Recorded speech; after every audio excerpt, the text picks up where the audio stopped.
আসসালামু আলাইকুম। Hello everyone, good morning. আজকের দিনটা ছিল আমার বিয়ে বাড়িতে দ্বিতীয় দিন। ঘুম থেকে উঠে ব্রাশ করে মুড়ি চা খেয়ে নিচ্ছি, সাথে ছিল বেগুনি আর পাঁপড়। খাওয়া দাওয়া কমপ্লিট করে আমি আর আমার দাদি চলে এসেছি একটু বাগানের দিকে ঘুরতে। আর এই গ্রামের মধ্যে অনেক গাছপালা আছে, সেটা হোক কোনো বাগান বা কোনো সবজি বাড়ি।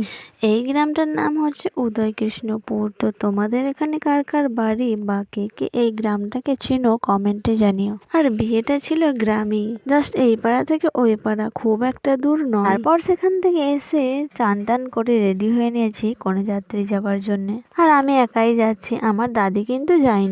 আমরা যাচ্ছি হেঁটে হেঁটে, আর বেশি দূরের রাস্তা না হয় আমরা খুব তাড়াতাড়ি পৌঁছে গেছি। আর আসা মাত্রই আমরা চলে এসেছিলাম প্যান্ডেলে নাস্তা করতে।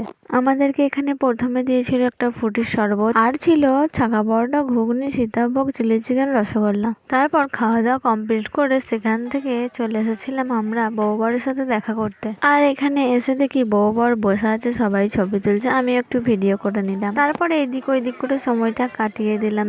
ভাত খাওয়ার টাইম হয়ে গেছে, চলে এসেছিলাম প্যান্ডেলে খেতে। আর আমাদেরকে দিয়েছিল একটা জলের বোতল, সাদা ভাত, হাড় গলিয়া আর মাংস কষা। তো ওই অল্প করে খাওয়া দাওয়া করে নিয়েছি, আর সাথে ছিল চাটনি, পাঁপড়, আইসক্রিম। খাওয়া দাওয়া কমপ্লিট করে আর সেখানে থাকিনি, আমরা বেরিয়ে পড়েছি বাড়ির উদ্দেশ্যে। আর যাবার পথে রাস্তার ধরে অনেক ছোট ছোট ভালো লাগার জিনিস দেখতে পেলাম, যেগুলোকে ক্যাপচার করে নিলাম। যেমন একটা জবা ফুলের গাছ, আর এই ফুল গাছটার কি নাম তা আমি জানি না। আর সাথে আরো ছোট ছোট কিছু ভালো লাগার জিনিস। আর এইসব দেখতে দেখতে চলে এলাম বাড়ি। টাটা।